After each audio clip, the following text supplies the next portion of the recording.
for you to understand what I'm saying. So one day, the first meal my wife gave to me, the first meal, I don't know how this thing runs deep into families. I don't understand. So my wife gave me a soup and put 3 meats. So she presented it. I was like, I want to listen only you. I said, no, cannot be only me. I said, there's 3 meats. It's only you. I said, not only me. Can you put it for me? I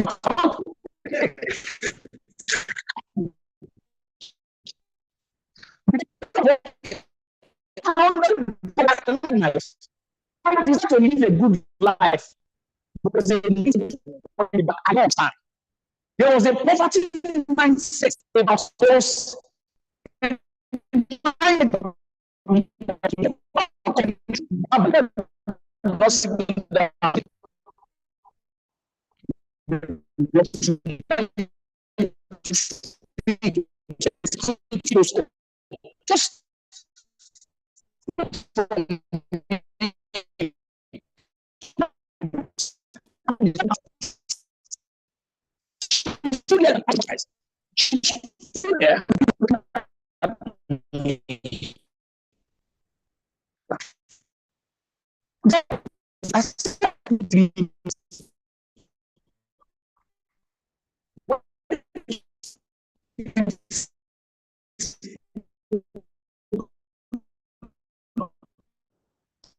Just anything you want. I went to the kitchen with the plates and removed the 2 plates. It's tomorrow, of course. Let's go. Okay. So this is church. Sorry, I'm just. My wife was quiet. Even myself, I did not understand. And I was married, at 8, all right? So 17. Why are we like this? Why do we forget our wedding? What problem, men?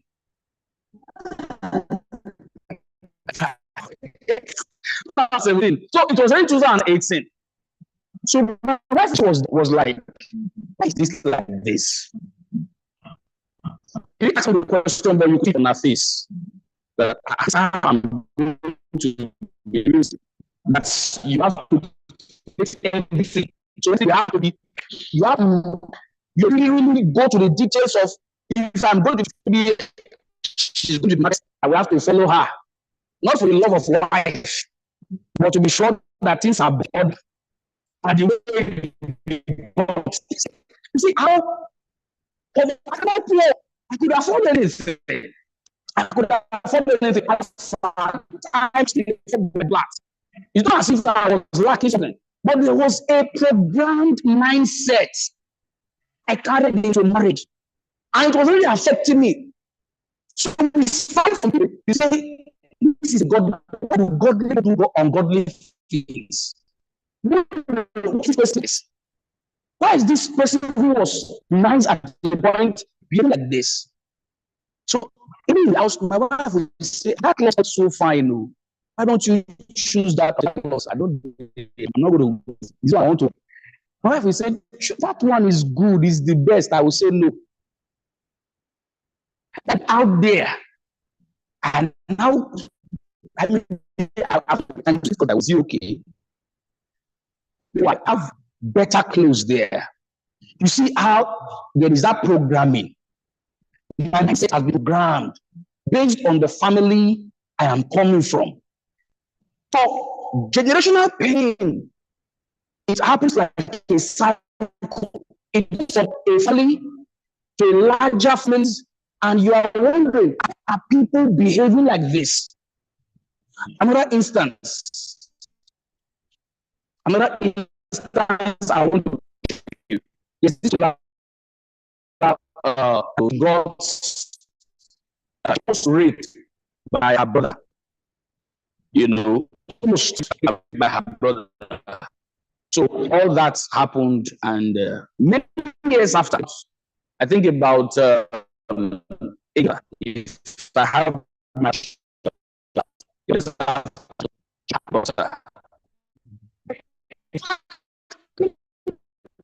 he went to her. This time was not a relative.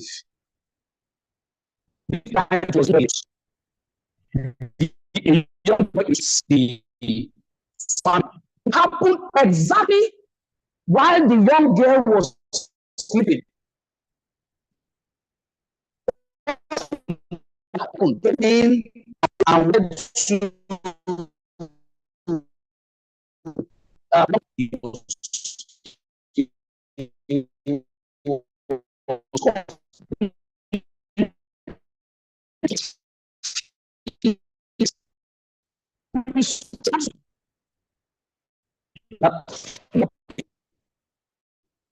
how to plan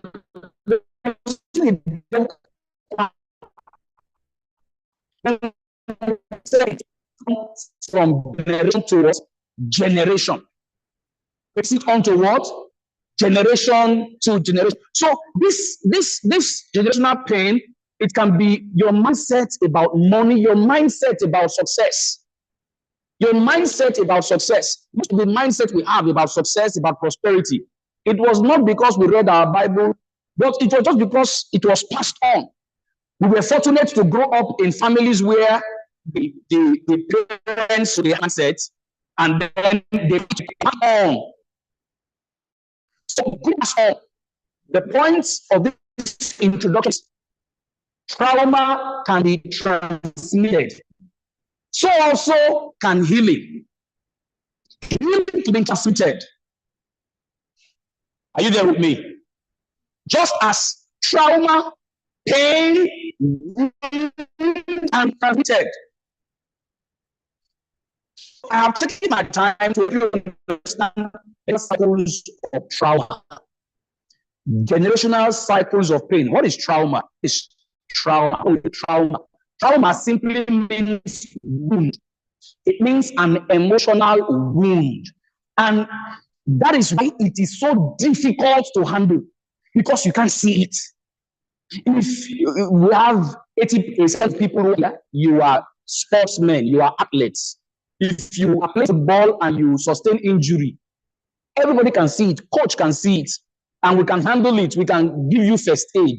But if you are emotionally damaged, if you have an emotional hurt or wound, unfortunately for us, can see it. It will take a level of intelligence, a level of understanding, and a level of awareness for us or for you.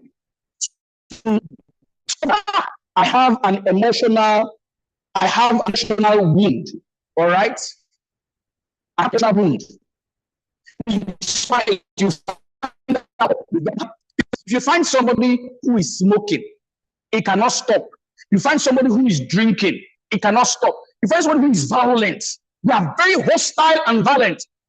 The truth is that there is an emotional wound that they are suffering and they don't know how to handle it. Because they don't know how to handle it, they are responding the way they are responding. We call that response trauma response. Somebody triggers you and you are hungry, you are violent, you want to fight. It is not just you getting angry, getting violent. You are reacting to something.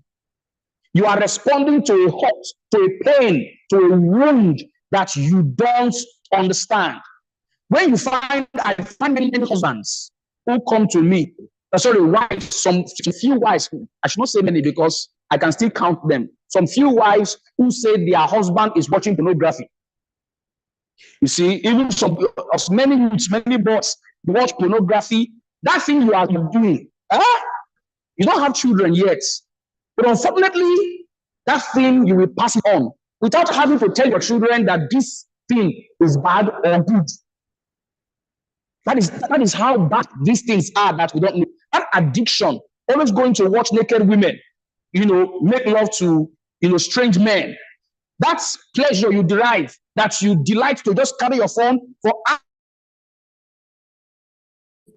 You see, the problem is this, that you are responding to a pain You are responding to a pain. To know that pain, you are watching pornography.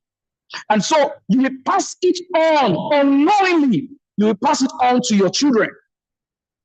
So whether it is addiction, whether it is trauma, whether it is mindset, whether it is emotional neglect, emotional abandonment. For example, if you grow up in a home where your father does not play with you, does not laugh with you.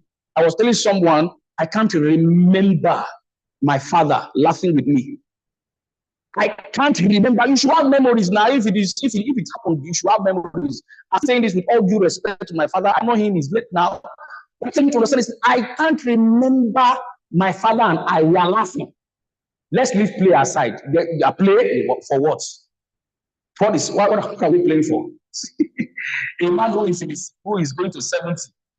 How do you expect him to be playing with a child like me at that time when I was just 6 or 5? And you see, if I didn't understand this early, you know what will happen? There's a subconscious programming that fathers don't play with children. You have to be stoic because stoicism is not for you today. So you have to be this macho man. You have to be this hard man. If I cry, sometimes I cry. I've seen my father say, "Why do they cry?" They behave like gay. They behave like gay. So I now say, "No, men don't cry." So I grew up to numb my feelings. I always pretend I am happy. I always pretend I am good because that is how a man should be. And unconsciously, I now have children. All right? I now have children. So one day, something happened in the family. I now knew. I remembered at once what my father told me. I almost want to tell my son, I have to retrieve my words. I have to hold it back and say, no. My son was crying. As he was crying, I wanted to say, you are a man. You're not supposed to be crying like that. So I said, no, I won't repeat that. It is a bad programming. It's not a good programming. So I said, oh, you are crying. Oh, it's okay to cry. It's fine to cry. All right, cry. I'm coming, Let me go on. So I had to just leave him and then come back to him and still, calm his nerves and make him feel all right. So my point is that there is a pain in the family that has been passed on to you and you don't know. Codependency is one of the characteristics of generational cycles of pain, unhealthy relationship dynamics, distorted beliefs about identity, about your worth, about love, the ideas you have about love, about women, about men, they were passed on to you. Many of us, our parents did not sit us down to tell us anything about women, how to handle women. We just saw our father modeling how to relate with a woman in the house. And we say, yes, this is how it is done. You saw your father slap your mother. You were like, Your mother did not respond. Your mother was like, I'm sorry. Tomorrow again, he slapped her. Say, okay, these are the correct women. Okay, I see. But when she received the first slap, she behaved well. You say, okay. So in your mind, that is how to treat women. That is how to treat women. Before I got into all this mental health awareness trauma, let me tell you how it started. I go to everywhere and I say this in every seminar to introduce myself to you. I told you I got into the police when I was just 18. I was returning from Aduawa in Benin City. I was returning from Aduawa,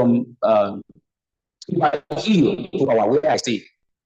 Was it Aduawa? No. I was returning from Ebuki to New Benin, where I stay. I had not moved to Aduawa.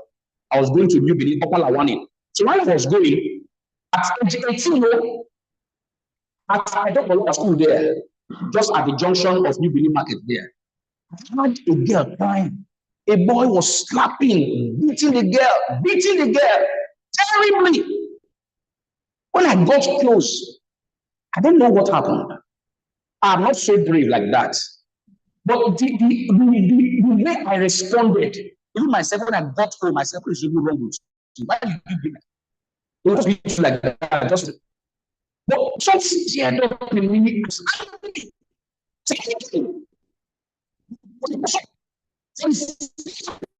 was supposed the first expression of anger as a woman. I reached my peak that time. I was angry. I was very, very angry. And if I didn't take care, I would have done something, to that. I was angry. I'm still trying to process how I felt that day, to see how it impacted me. You see the way I'm saying it. She was slapping the girl, beating the girl. The girl was holding the shirt. Something happened. I would not forget. I went home. I began to process what just happened. The girl turned to me. He said, "What you concern you?" The girl turned to me. Say, "What you concern you? They all you police. They send you." I was looking at her. I can still picture her face, but I don't know her name. I can still see her face, the face of trauma and problem. You see, I was the boy was beating her hard. You could see bruises on her face. If I tell you again, it's fine. I'm seeing a human being. If I tell you are ugly, that is the way you are. So I'm very objective. I don't know how to paint things. I said, "Sister, you know, fine. Just take it from me and ask God for help." So I just came to behold. She told me, "Say, oh God, what you concern you? They call you come, they send you come." I could not understand. In my small mind, I was like, what just happened now? I just turned. I was going towards Epi Street where I live there. As I was going, I was still thinking. And while I was walking, not up to 30 seconds, she turned to the young man, helped the young man in the building to she continued. Instead of running for her life, she continued. You see how domestic violence is enabled. It's not something that you just see a woman, they are beating her in the somebody's enabling it. Sometimes it's the woman. What I just saw that I could not understand, but I understand now, is codependency. Codependency is an addiction. A person can be addicted to love. You can be addicted to a person. It's bad. It's not good. It's not good. It's not good for couples to be addicted to a person where you can correct treatment. Whatever you just accept it. You just submit yourself to it. And sometimes church even enable it. It says submit yourself unto your own husband. Submit yourself to treatment. Submit yourself to abuse. Whatever it is, just bear. Heaven is your goal. You see that? So we see these things in society, and I began to question it. I didn't know what steps to take until some few days, some few years, like 3 years ago, I began this Ignite Healing Collective. I didn't know what to do about it. But somebody was telling me you can do something about this. You can help people understand this thing. I could not understand it, but later I understood that what happened right there at Edokolo was codependency. The young lady was addicted to the boy. And then many years after,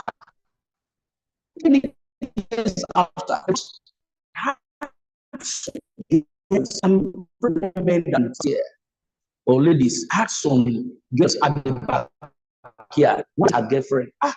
She was telling her how her boyfriend and they quarreled. The other girl now said, your boyfriend not beat you. Say, no, no beat me. Why you know Alana beat you now? For Alana beat you. Say, why? Say, you not beat you. And the love is strong.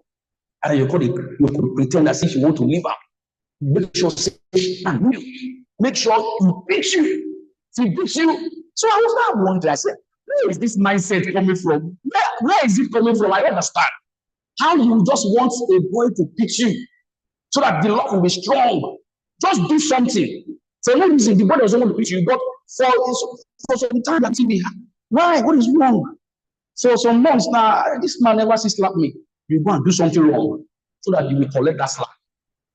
Something is wrong. All this mindset, domestic violence, we find it crying, advocacy, equality, no violence in the house. All these things are being enabled in families.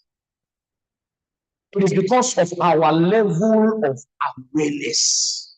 It is our level of awareness. Sometimes depression can run in families. Yes. Depression can run in families. Depression. It can pass on from parents to children.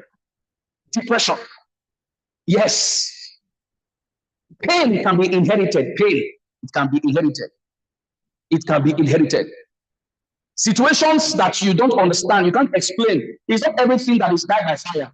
Some things don't die by fire. Some things respond to just accurate knowledge. All right? Some things they just respond to accurate knowledge. It's not like die by fire. You can't kill depression by fire. All right? We have tried it, it did not work for us. Praise God. Okay, thank you very much. All right. Okay, so what it looks like, what does generational pain looks like? Let me just summarize it. I've explained a lot. It looks like addiction, alcohol, drugs, pornography. I've explained that.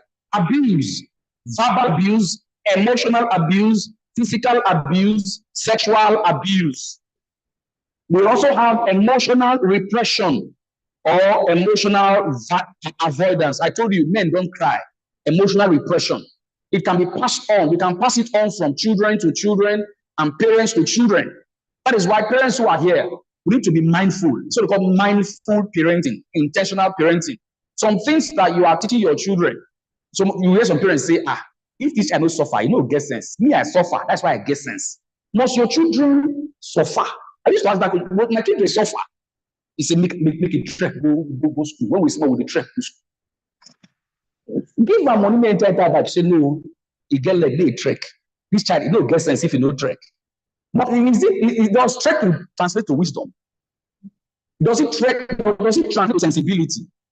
But you are trying to guess. We call it projection. Projecting the behaviors to your children. Say, if you don't suffer, you know, get sense. Children of nowadays, they know they suffer. That's why they get sense. No, it's not. Suffering does not make you automatically wise. It does not make you automatically wise. They also have fatherlessness. Fatherlessness or mother wounds. This is how generational pain looks like. Fatherlessness. We have some men who are fathers. It does not mean that your father is late. It could mean that you have a father, but your father is absent. Your father is absent. You don't feel your father. You don't feel your father. That is why I travel a lot. Sometimes 3 weeks, I'm not at home. I'm away from home. But you see, this is my phone. It has WhatsApp video call. I am here now.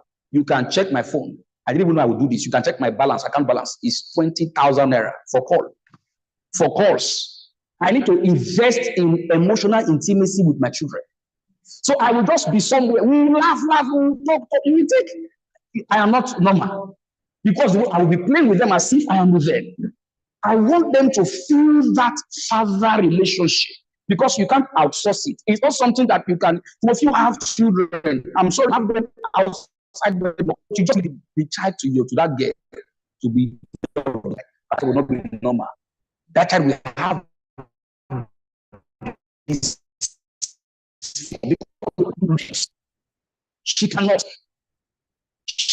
I don't beat my children, but I noticed something that my wife something. We'll be doing gaga. I say, just leave that thing. You say, okay, just leave it. I don't know what I'm still understand that aspect. So there are some responsibilities that as a father, you cannot outsource it. When I mean outsource, okay? That means you cannot let people do it for you. Somebody cannot on your behalf be emotionally intimate with your child. On your behalf, you say on behalf of your father and trying to be emotionally intimate with you. So that at least you will not, at the end of the day, enjoy the dividend with your father. No, it does not work like that. It does not work like that. So if I leave here now in the evening, I will call them. I will just sit down. I want to speak. One day, my wife said something. I said, I want to speak with Jubilee, my daughter. And she said, the Jubilee wants to sleep. I said, if my father wants to talk to her, it's not she wants to sleep. I don't want to miss an opportunity to okay, today if I say let her sleep, tomorrow you tell me she wants to sleep, let her sleep. No. I want to talk to her. If she has slept, no problem. She wants to sleep.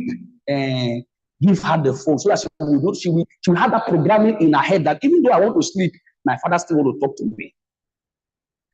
My father wants to talk to me. I want to be present. So you see because I've seen many of our policemen waywardness. I said, I must be an exception. I must be an exception. What is missing? Emotional connection. And all this is what we mean by generational cycles of pain, of trauma. Then unhealthy views of love, marriage, and gender roles. Unhealthy views of love, marriage, or gender roles. Sometimes we inherit it from our parents.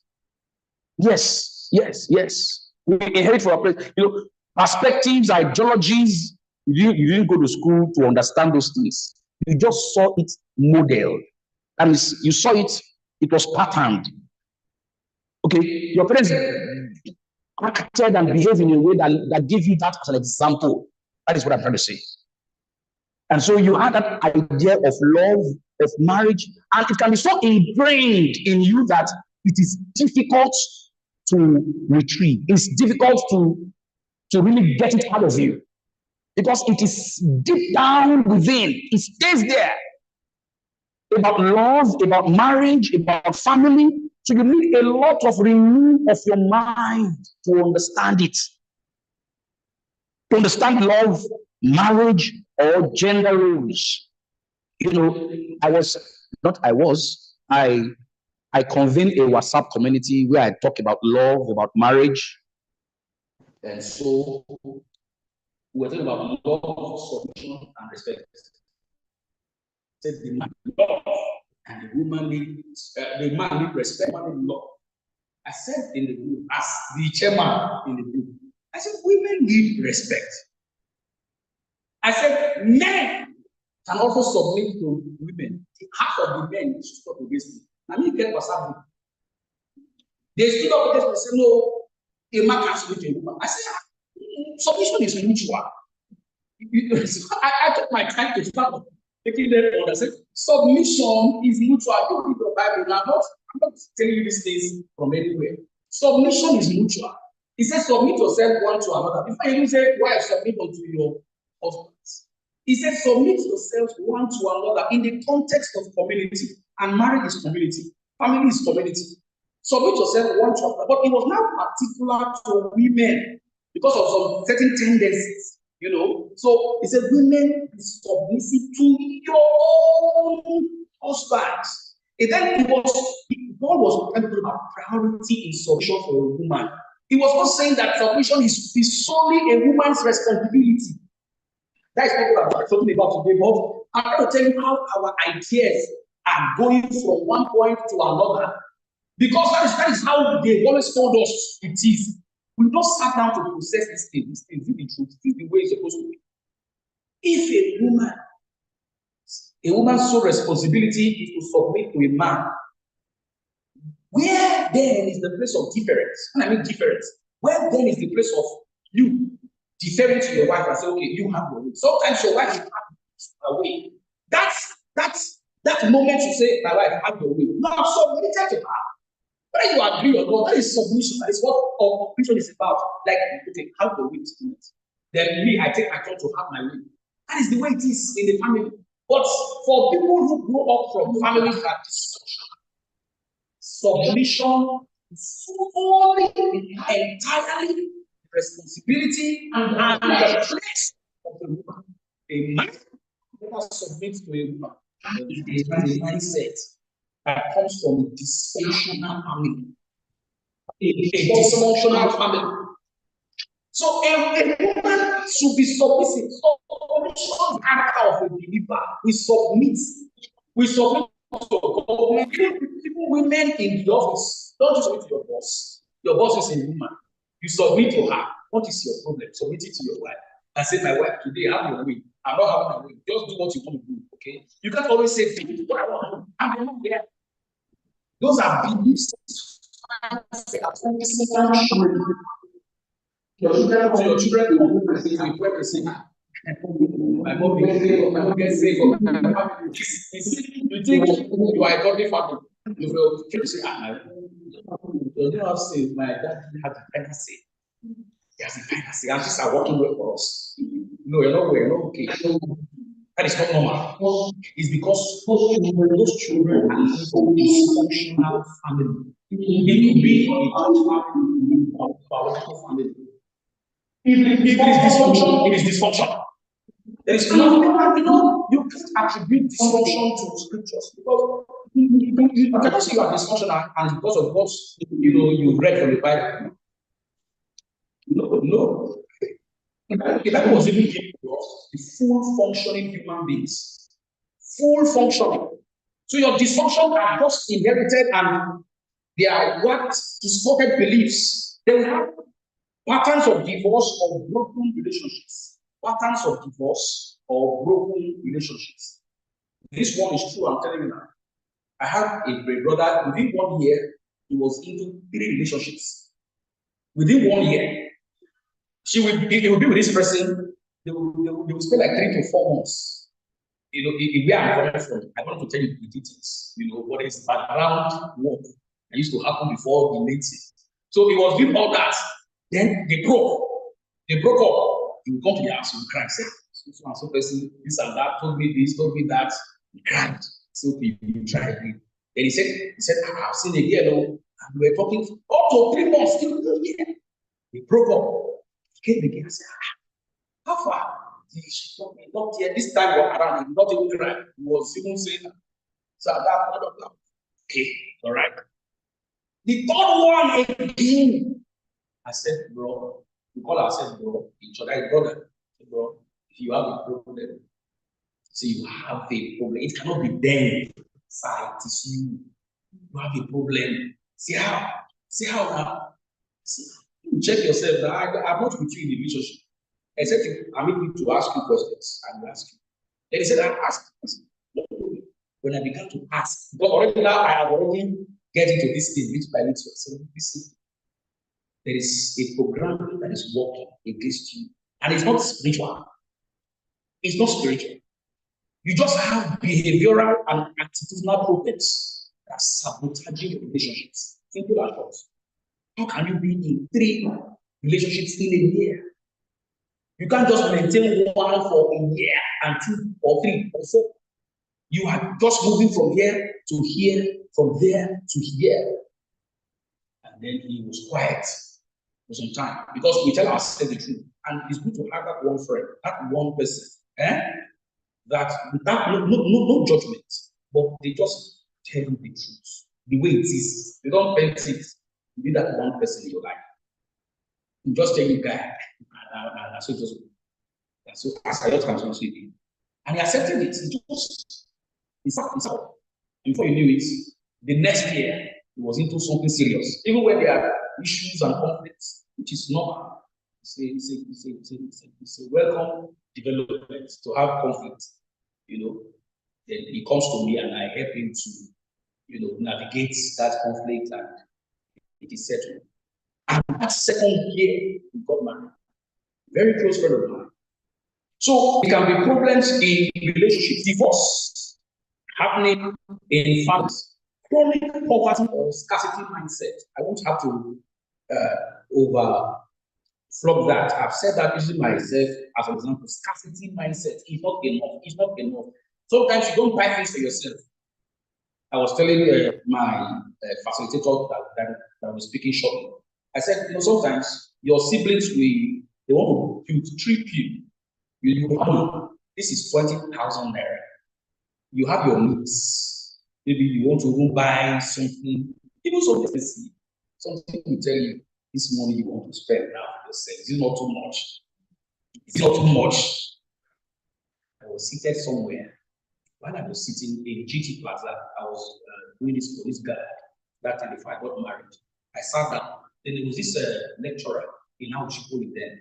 He was leading a fellowship in my church. So he used to come around and buy some things for the family. So one day I was with my colleague. Then he came around. He held bags. Only he came out. Held bags of food. He was taking them after his son. He comes here almost every Sunday. So he held bags of food. So while he was going back, I told my friend Sam, my pastor for church, people did church, they're hungry. And I started carrying plenty food, chicken. My colleague said, "My poverty will kill you. My poverty will kill you." My colleague, thought one friend, you just take it to say that okay. Okay, he should not buy for his family. There are people who they church where they hungry. Now you go visit such. In my mind, listen, I am thinking and talking like a Christian who's compassionate, who loves people, who wants others to be cared for. But what was speaking was a scarcity mindset. Are you hearing me? What was speaking was a scarcity what? Mindset. So how does then unhealed grief, bitterness, and unforgiveness? Unhealed grief, bitterness, or unforgiveness. I have this particular auntie. You know, I should be a dead man by now, but God spared my life. Very hungry. If she says, go to the kitchen, get me something. I don't know. I think I had a very terrible attention problem when I was young. If you tell me now, maybe this thing is there, I am there. You tell me, bring this thing. I will cycle around this thing. I will cycle around it. Easy. I will go and tell them that they will sit. When they come, they will sit. But the way this woman wanted to reset and recover my brain, she will tell me I should go and bring some. I will say it's not there. When she follows me to that place, that thing, she uses to hit my head. She must hit my head with that.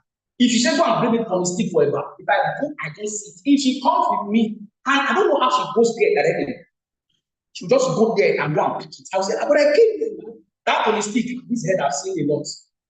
She will use to hit my head. So one day she said I should go and she said I should go to somebody and buy garri from the person. So I should buy garri. She was always angry, very angry. And when she's angry, she will throw stew that she cooked this morning. This morning, I'm taking with due respect to her. She is listening to me now because she knows that I don't fear any human being now. No. She's not eating again with from the stick. So she's very angry. Once she's angry, she throws everything in the house. With due respect to her. She said anything that is in her hand, she will throw it at you. No, I don't know how I escaped that family. She asked me to go and buy garri somewhere. So she gave me money. I went there to buy the brought it. She said, no, it's not the garri she wants. I should go return it and tell her that this is the garri that she wants. I went there, they said this is the garri that they had. He said, okay, now go get the garri. I went there, I said, my son had the garri. You must say, no, she said, go beg her, tell her. She said, go and drop the money there. I was now standing. Who's the maker? I was not standing up. I said, how are you there? She said, I should go here. I said, I should go. As she was feeling orange, she just used the knife and threw it at me. And knife fell at the feet because you know those knife now, you don't have weights, all those table knife. And she just threw it at me. Right there, I was standing. I think that was one of my traumatic experiences in life. I was pressing, okay, what just happened? I was going to process everything. What happened that it aggravated her anger like that? She threw it, not mind that thing can get me down. She didn't mind. Bitterness and anger, it can be inherited. And then I realized that this woman's father is like that. This woman's father is an angry man. An angry man. This woman had a store. She had a problem with the husband. She went to the store, packed everything at the store and put them in the ocean. How can you behave like this? Even at that time, I think I was in Jesus. I could not understand a person behaving like this. Carry food with meat that she just put in the stew. Once she's angry with the husband, the next thing she will not enter kitchen. She will just go inside. Not that she can throw the stew away, she will throw the pot away with the stew. And the painful part is that meat stay inside. I will be asking God, why? Why? Why are you doing this? You could have, if you are angry, the best thing to do. Joshua can't chop this meat. So I've been better than you throw meat, you throw pot away. It was running in the family. It's something that runs in the family. But she could have decided to say, oh, I want to break this cycle. This thing will not pass on. This thing will not continue with my children. This anger, this rage. Sometimes you are wondering, why am I angry like this? Why am I so angry, terribly angry? And if I'm angry, I can destroy things, I can destroy my television, I can destroy everything like that. Better if you know where you are coming from, if you know your family background. Are you there? So how is this pain, this trauma, this addiction, how is it passed? Through modeling. Through what? Modeling. What it means is that you see your parents behave like that, and you are behaving like that. Number two is unspoken family rules. Unspoken family rules. There are families where you are not allowed to speak the truth or to tell your truth. Whatever you feel, just feel it there and let it die. Don't say it.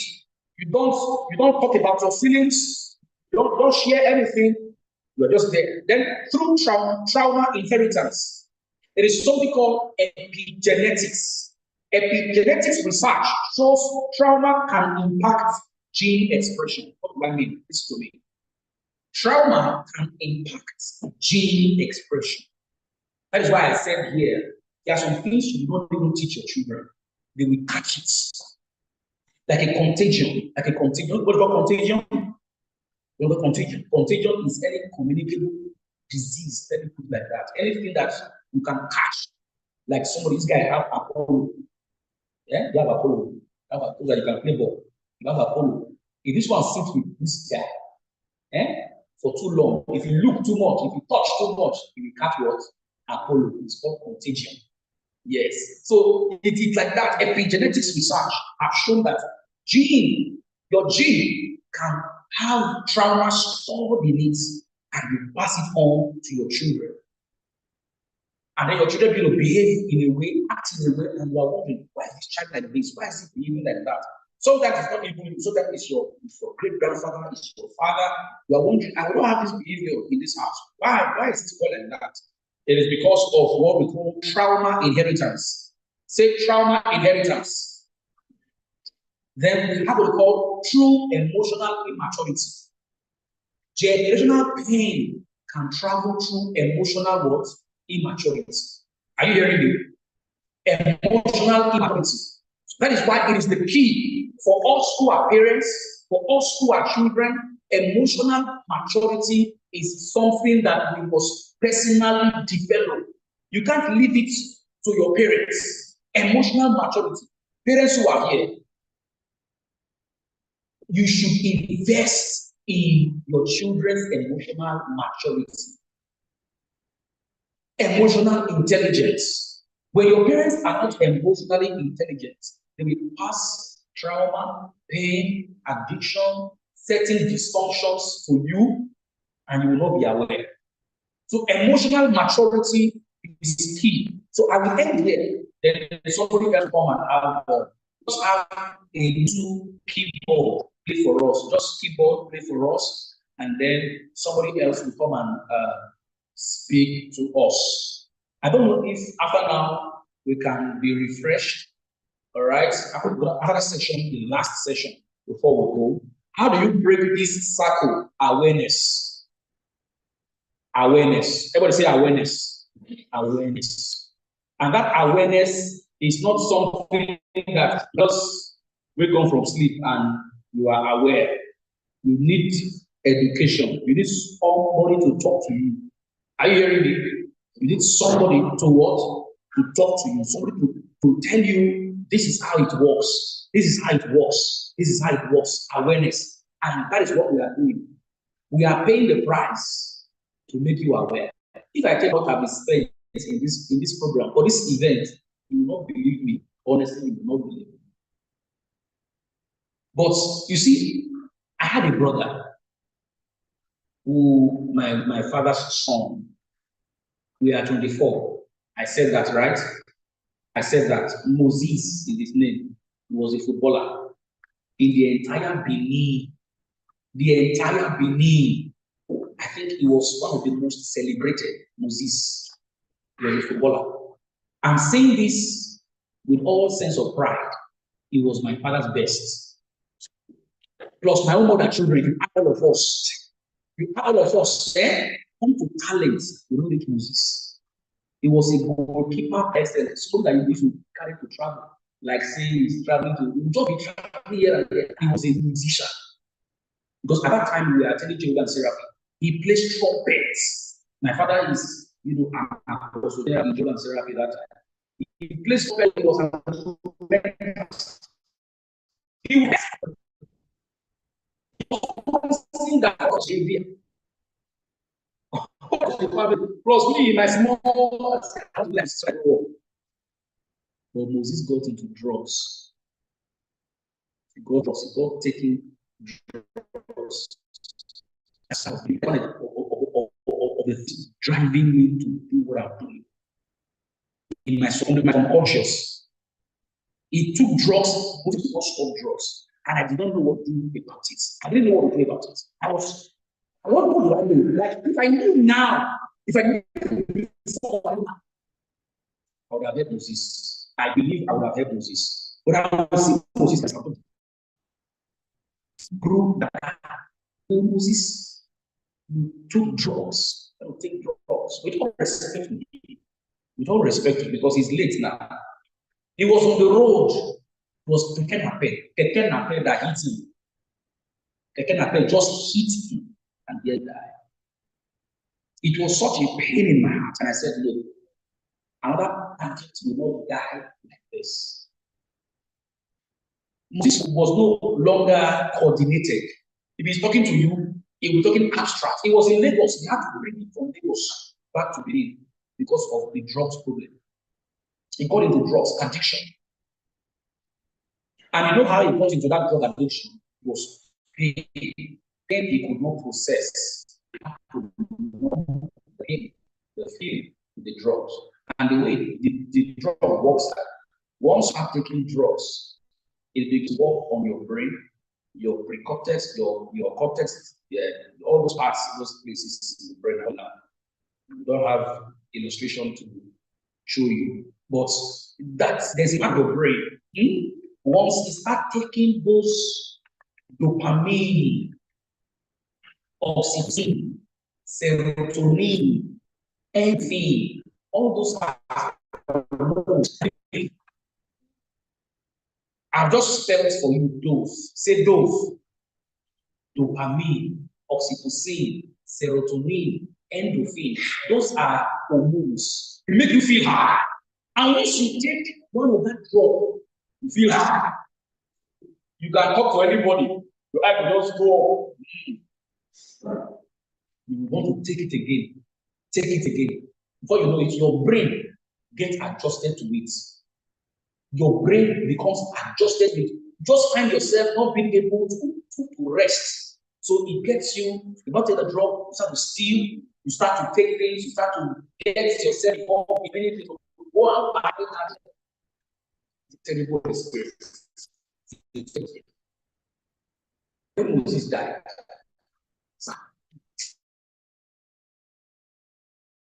to reduce that experience. Don't read the experience. My father's most promising child. If you said at that time, who would be the possessor of all of us? Who had the promising future?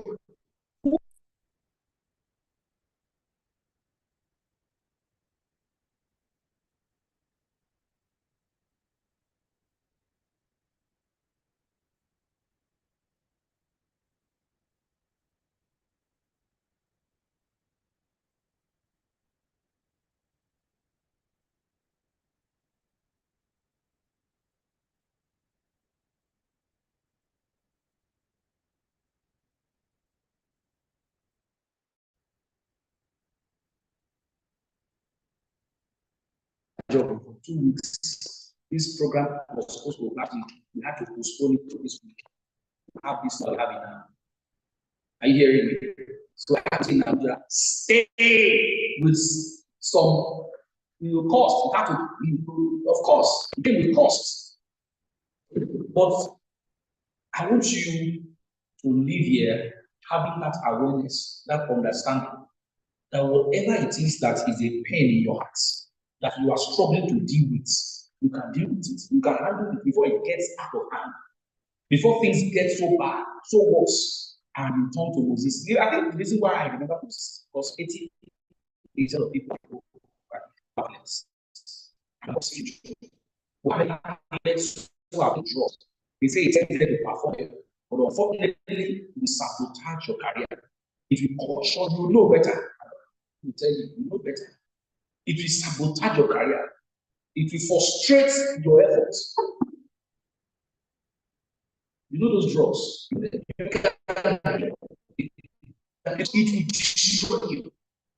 It will destroy that nervous system. It will destroy your entire, process them. How you think, how you process issues. It will affect it. Are you with me? Are you with me? You know somebody who takes drugs, who takes all these things, desire eating them. If you go to a space now, ask for 2 weeks, then they leave your clothes. Ganja. Brother, they are there. They are there. I don't know why God chose me. I don't know why I kept asking myself, why? Praise the Lord. Then awareness, inner healing, forgiveness, forgive, release the bitterness towards those who hurt you, especially your parents. Forgive them, release them. I think I carried bitterness in my heart for a long time. Ask me why. I used to be very angry. Say, why did you give birth to me? Because it adds me joy. But as I said, I was the way I grew up, if I think about it, I used to feel very angry. Okay, now they give birth to me. After they give birth to me, my mother, they carry me to orphanage.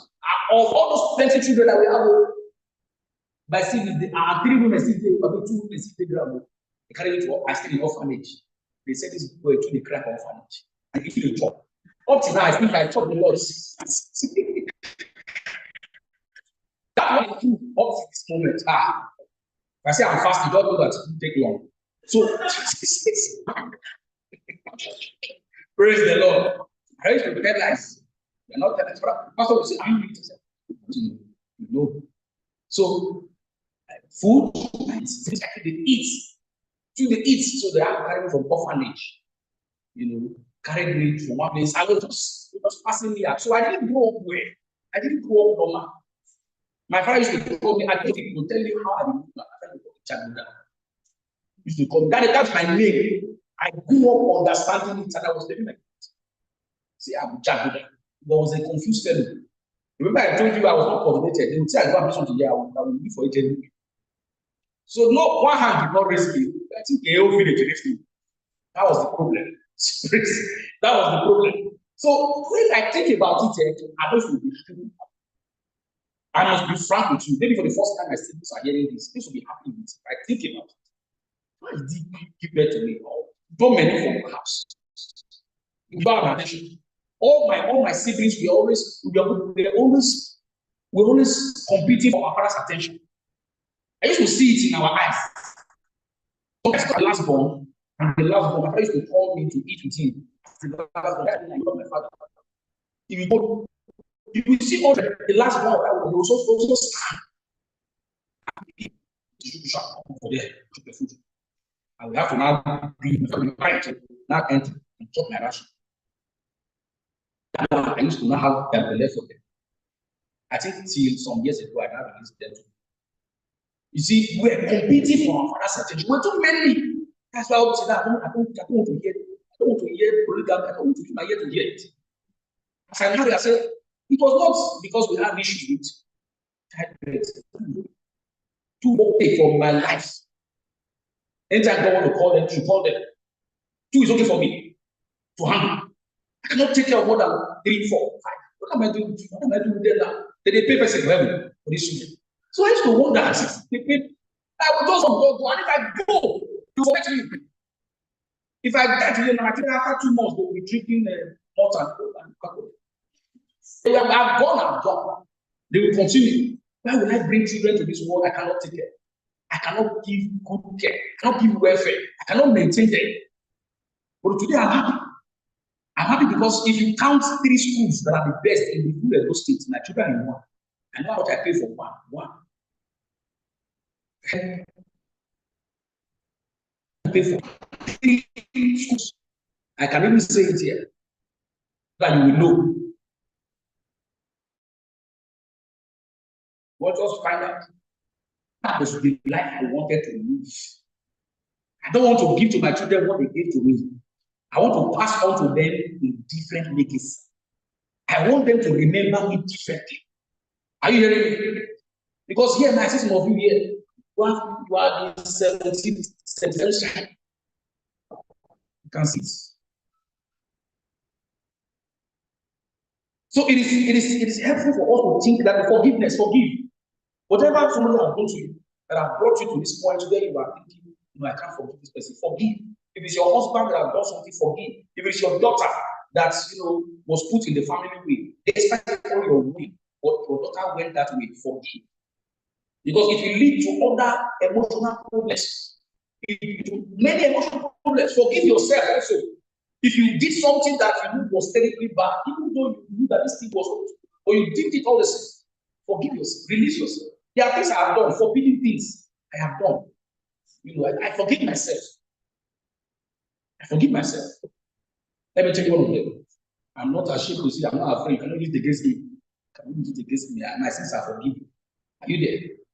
I remember one boy when I was small, just carry me to the bed, me and the boy. I would have been homosexual. This homosexual, I don't want that to. I'm telling you something.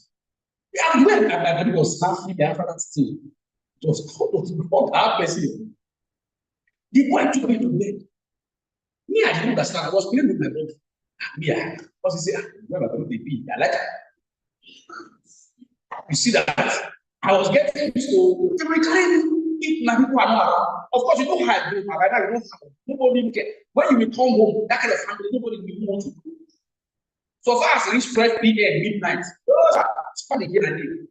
Or they hear me. But once it is late, it's okay. You can come home at any time. You can leave home at any time and come at any time. But just make sure you come before 12 midnight. So where I go, they don't care. So there was this young boy. I've been through a lot of that and see that people need help. And I could not say this until after, I think it's just about 4 years ago. My wife was the first person who had it. She was looking at me like this. I said, so you don't feel the homo? I said, no. It's not. I was almost there. I was almost there. And when I got to start, I don't know people that somebody also did like that. Yes. Somebody also did the same thing. And we have girls in school who are in homosexuality. And we don't know. That's one of the hardest things I found difficult to confess. And you know what? To get healing from any situation, just find a way to say it in a safe place. I don't know how hard it is to say it. Maybe you tell your wife, you struggle with the thing. Just because that thing will chop you, it is eating your emotional life. You can die, they go through. But find a way to, once you open your mouth to say it, that becomes consequence first. Open your mouth and say it. This thing happened to me. Just acknowledge, just agree, say this thing happened to me. Are you there? Are you there? It's how to release the pain. You have to say this. A young man took me to the bed. A young man, I think he was older to me with a few, maybe 3 or 4 years older. So I could not question what he was doing. We were on the bed. The memory is still fresh and it's still that memory I have used from it. You know what I have used from it? How do you know? You know, those things are in your memory. You can't wipe them. But you can heal from the memory. How do you heal from a memory? And how do you know you have healed from a memory? But you can think about that thing and don't feel pain. In fact, you feel gratitude. How terrible it is. You feel gratitude that it was not worse. That it was not even worse. So if you have bad memories, somebody came to me and said, I have these bad memories of things I have done in the past. I said, see, Stop struggling with it. Some memories will go with you to the grave. But you see, if you can remember this thing and say, God, I thank you. That way is how you know that you are healed from a memory. You remember something your father did to you so terrible. I remember my aunt. Went through a lot. She pushed me out of the house. I was living with my brother. So they in the house. Asked me to follow him to Christ Church of God mission. It was a huge day. So I followed him to the church. When I came back, my aunt said, "Why did I follow him to the church?" Because they were quarreling. You know those kind of people that if they are quarreling with anybody, they want you to realize your enemy also. When you don't have problem with them, that was the case. That was the situation. So I followed him to the church. When I came back, my aunt said, "Okay, you have joined my enemy." So my brother was not around. He threw my things outside. This time we came back from that church after 8. So I went outside. I'm students my wife. It's a matter of so forgiveness is hard to do what you need to do it. You know, it's easy to say forgive and forget until you are the one who needs to forgive somebody. So I was outside, and then my brother came and saw me outside. What are you doing outside? And he told me to say I should not come inside the house. He said, what happened? I said to him, my brother head comes back. He didn't know how to relate himself. He actually went to ask the wife. The wife said, "This is what I did. I followed that man to me." My brother just carefully came outside. And I think you would have talked to the woman and maybe things would have been different. But that was the last day I stepped in that house. My brother and I stayed in the hotel. My brother and I stayed in the hotel opposite the police station. Actually, I can't forget that's hotel. That was where I was going to write my exams from the hotel. So I felt very woefully that because it was a traumatic experience for me. I was using uniform to go to school from hotel. That was how bad it was. He didn't mind paying the hotel bill.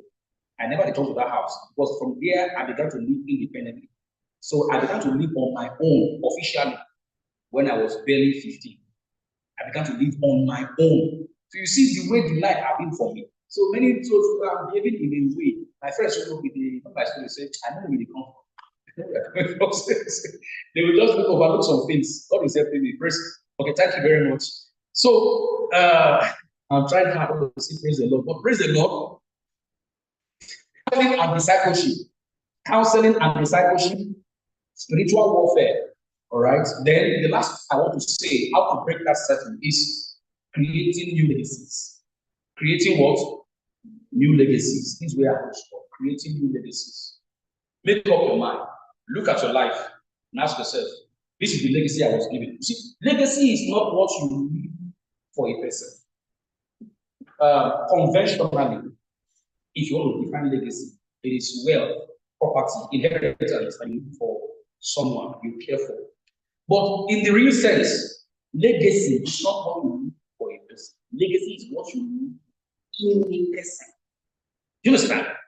The memories somebody had of you is your legacy. You don't have to give them money. You don't have to take something from you. Are you there with me? Are you there with me? Whatever I can remember you for has become your legacy. That is why right now I value relationships. Currently, I began to reconcile with everybody I have. I become consciously conscious. I'm doing a lot of repair right now because at this point of my life, I am very conscious of my legacy. At this point of my life, I'm very conscious of my legacy. Everything I say to my children, and sometimes, forgive me if I'm saying too much about my family, sometimes I have to write that I will say to my children on phone, deliberately to program their brain. Are you there? I don't ask my children, how was school today? No.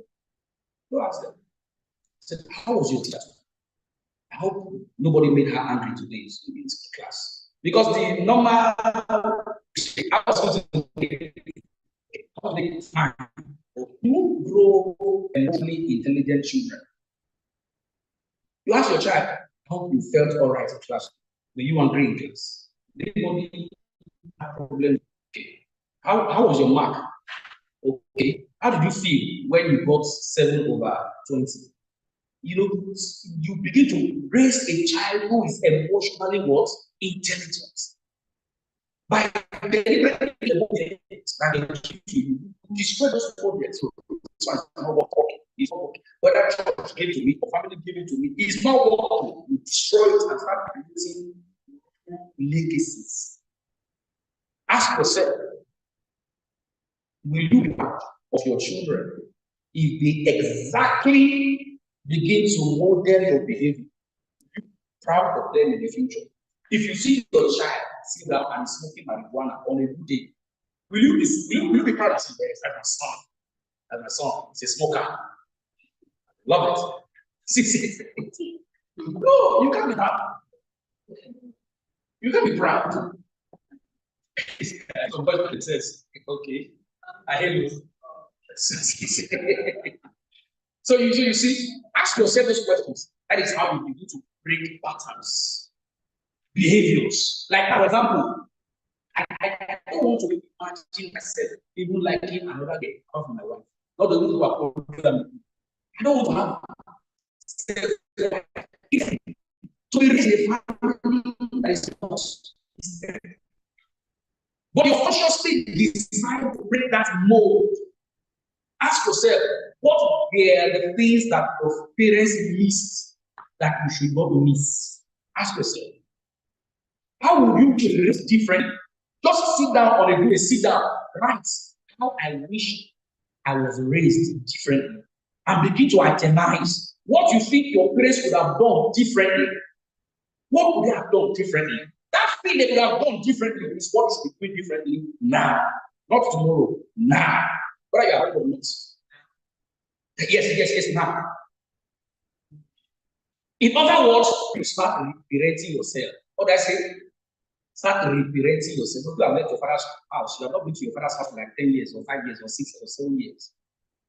And it can be a privilege for you to start reparenting yourself. Start raising yourself differently. Start asking yourself, is this what my future self will be happy for? If my child models me, will I be grateful? Will I be happy? Ask yourself those questions. When you start becoming violent, becoming very angry, and you are fighting like the war between Iran and Israel, ask yourself, this violent, if my children after this behavior, will I see them as normal? Will I be happy with them? Will I ask yourself questions? And that is how you start reparenting yourself, creating new legacies. You don't just kill a legacy that was bad. You have to recreate another one. You have to create consciously, deliberately, create a new what? Legacy. What did I say? That is what this seminar, this workshop is about. Start creating a new legacy. Let become a different parent. Parent your children differently. I know what I'm saying. Parent your children differently. My wife went to the boutique one day. She was sitting close to my son. Something in me wanted to say, this close never do. Something in me, because my wife does not spare when it comes to our children. He's spending man. Does not spare anything. Because I don't know how people before. She does not spare even she does not pity me. As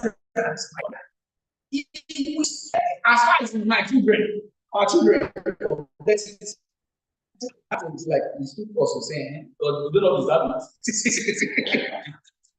He said, don't because I grew up never knowing I deserve some things. So, it's not too expensive, you don't deserve it. If I consciously go for the cheaper one, she will consciously go for the higher one. If I provoke her too much, she will take the highest. So, see, we needed to become different parents, create new legacies, legacies that are, outside of scarcity mindset. Break that scarcity mindset. The first time I went to GT Plaza to buy rice and chicken for myself, I was already almost getting married before I went to go and buy something that I will enjoy for myself. It was that bad. But I now knew that I needed to start reparenting myself. I began to develop what called emotional intelligence deliberately, not because somebody suggested it, but because I just knew that no, I need to be different. Because you know what? Let me tell you something. Emotional intelligence can be passed on to your children. Immaturity can be transferred, can be transmitted. It's the way it is. So if you invest in your emotional development, personal development, know it for a fact that it will go on to your children.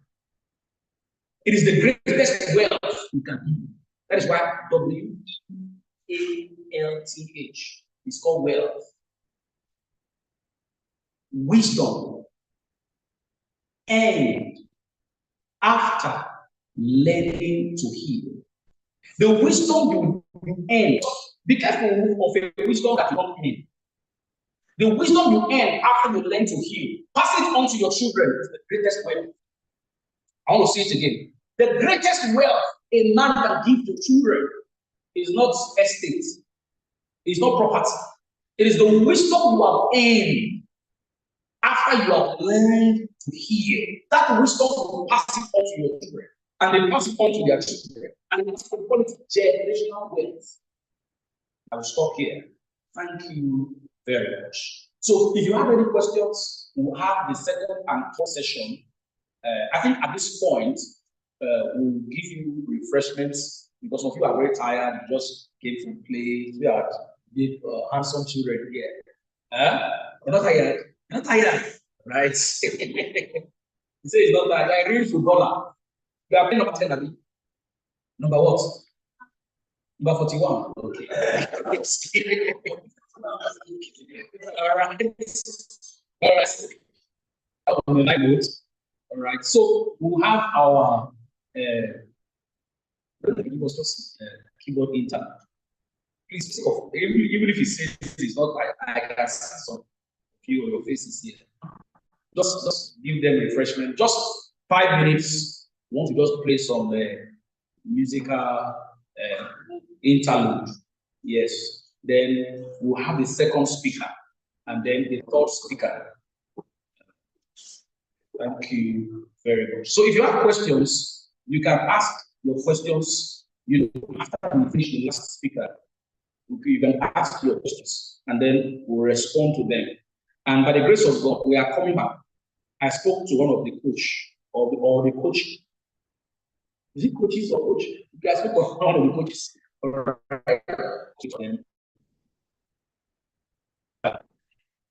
I told him that the next competition will be hosted. We are going to sponsor it. We'll be hosting a match. I don't know how to organize this, but we'll be coming back here by the grace of God soonest. I don't want to promise early next year, but very soon. And part of what we'll be doing is important. Yes, part of what we'll be doing is having workshop and seminars.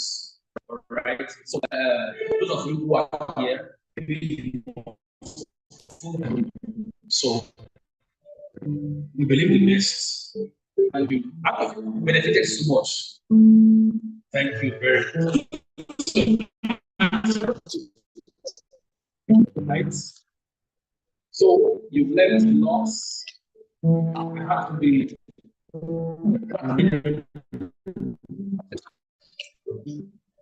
everything. Please permit us. It's not so much.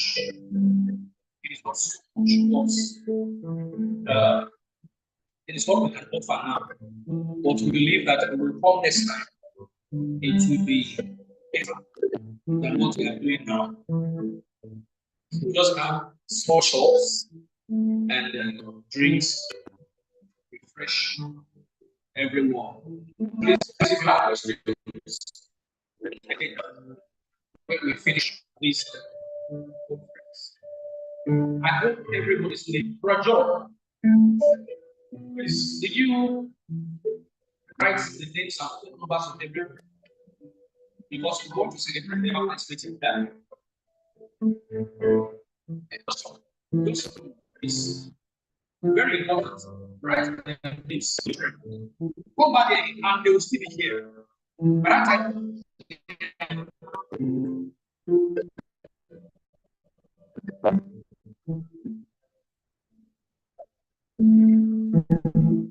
just hear from you. We share this thing now. We should take this session after that we share it.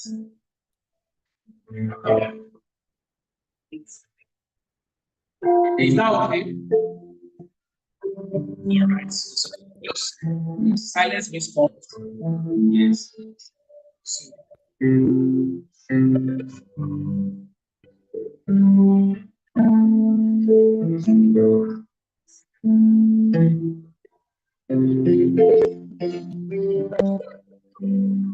okay, let's start the children. The next 1 minute, we'll be having Sophia.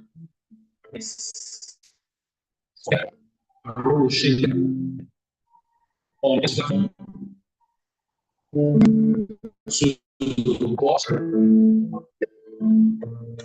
please come forward. Put your hands together. Put your hands together as we invite you to speak to us. Put your hands together, put your hands together, put your hands together. All right.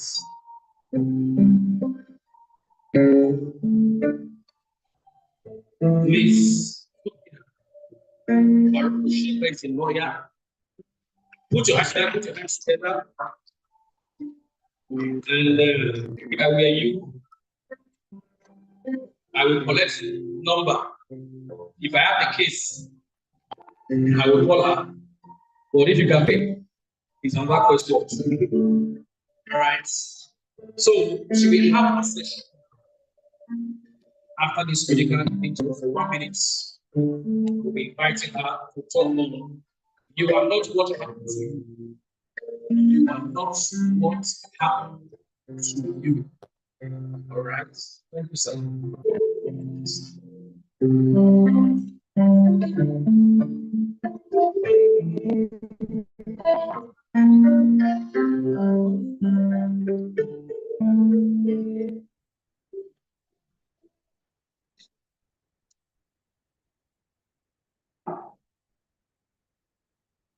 Good afternoon, everyone.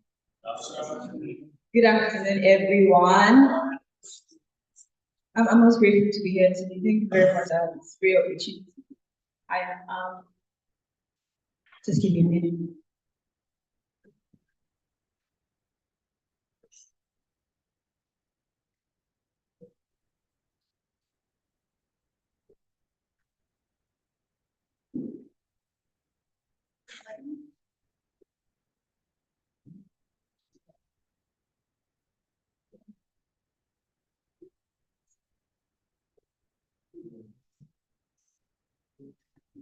All right. This is going to be a very interactive session. I don't want to just come here and talk. I want us to rapport. I've been told that the vast majority of people that are here are footballers, and I can see from your regalia that you just got back from training. So we are going to talk. Is that fine? I want us to talk and I want you to interact. I want to learn from you as well. As our host has already said, I'm going to speak that is a sentence that probably have an idea of what it means, but I want to bring you into the session. So we're going to do activities. Very briefly. I don't want to take your time. Activity, I have my activity. So when I give an activity, everybody has to be part of it. If it's a punishable offense. Great. Okay. So the first thing I want you to do for me is, can we close our eyes? Or not pray? Everyone, can we close our eyes? And I want you to listen to my voice as you close your eyes. Can you take a deep breath in Inhale, take a deep breath in at the count of 3. 1, 2, 3. Hold your breath and then you release it. I want you to picture this as I speak. Say today was the last day you have to live on earth. You woke up in the morning and somebody tells you today is the last day you are going to live. What would you do differently? You can open your eyes now. Like I said, it's going to be an interactive session. So today was your last day on earth.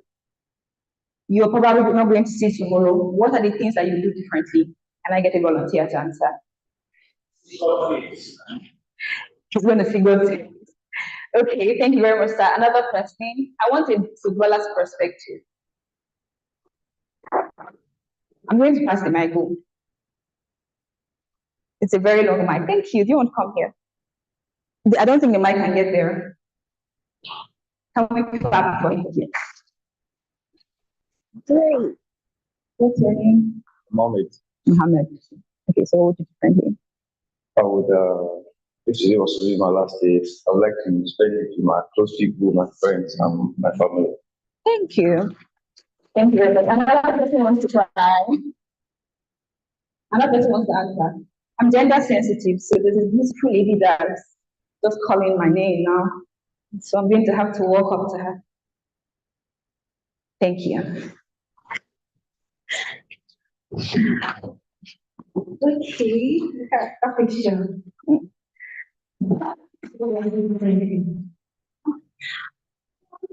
I'll just probably just sit down to sit down with the relax. Just have a think. At least I should have some few hours, few minutes to that. I want to, look at it like a picture of my room and what is it that I'm really right. I'm trying to do it before going. Thank you very much, ma'am. Can we clap for her? Both answers were right, none of which was wrong, but I'm going to dwell more on what she said. So I was watching a video from the rich man in the world who made Microsoft, Apple, and the likes. He gave a commencement speech at the Stanford University, and he said, what he does is every day he wakes up, he assumes that that's his last day on earth. And so what he does is he ensures that whatever he's doing that day has to be impactful, and he does not go into the next. Because of that, there's no procrastination, there's no dilly-dally. He gets on the work, and you can tell for someone to be that much of a billionaire in dollars, you can tell that that has proven to work. I don't know whether everybody here is a Ronaldo fan or a Messi fan. Eh? Messi. Wow. Thank you very much, Ronaldo, right? I'm not picking any side. I'm just saying that any person that knows the game will know that Ronaldo is the king. By the way, okay, so we have a special smart in the house. I like that. I sometimes I would listen to him videos.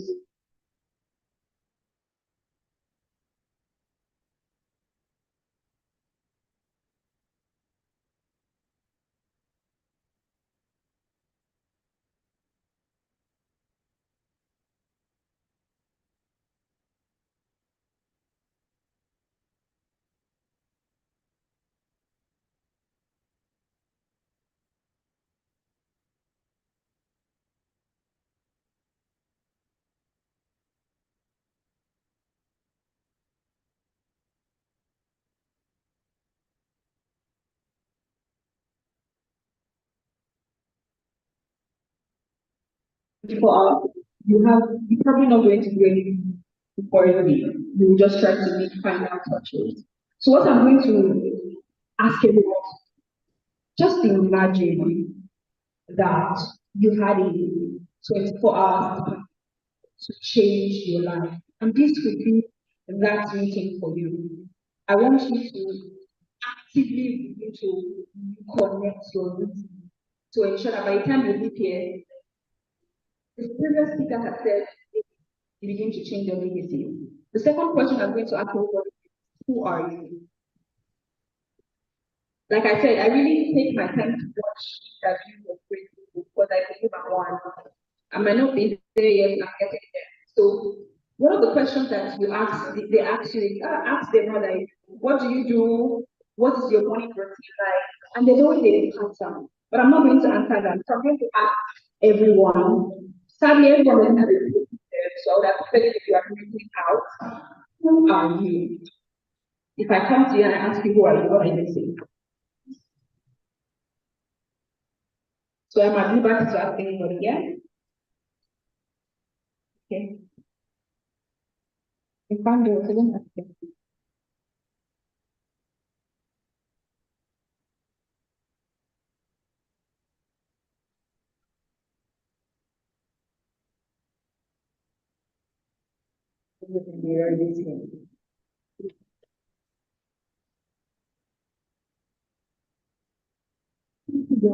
Another person. I think we don't people want to take the right from you, but I'm just going to a point. Yeah. Let me share with you, like, let me just say,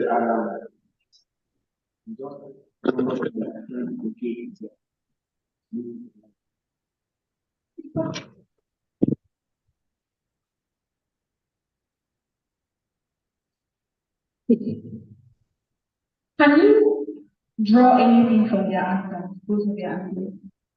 Chukwemeka said, and he said, I didn't get your name. Miracle. Miracle says, I'm someone trying to start a career. A lot of the time, when you ask a person, who are you? The first thing they tell you is, I'm a doctor, I'm a student, I'm a lawyer, I'm a footballer, I'm an aspiring footballer. That's just it. But a person who is more self-aware would not answer what they are. They will answer why they are who they are. Can we have one ask? Youngsters in the house. So when you ask a person, they don't go on to answer, oh, I'm a lawyer, they will tell you why they are who they are. And that's one thing that made me drawn to the answer of Chukwemeka. He said, I'm a rising star. And to surprise you that that's his reality. Now, a person who wakes up every morning with that mentality, I'm a rising star, would most definitely, if he gets his act right, end up being a rising star. He already has that in the back of your mind. When a person asks you, who are you? And the first thing that comes to your mind is, I'm a rising star. It means there's already a program something that is aligning with who you want to be. He said, I'm someone trying to make a career in football, I believe, which means he already had at the back of his mind that this is where he's going. And that's what I want to draw to your consciousness today. I'm supposed to tell you you're not what you are, you're not what has happened to you, rather. But how do you know what has happened to you, what you have become, or what has happened to you, if you don't even know who you are in the first place? And that's why I want to start by establishing. If you're going to go anywhere far, if you're going to be beyond the people that you see and you aspire, you're going to have to come to a place of self-realization of who you really are. So if you ask me, I'll tell you I'm a fine girl, a very fine one, and I'll move on to tell you that I am very concerned about women and girls, and I want to live my life to enjoy and impact them. But I will not stop there. I will also tell you that my life has been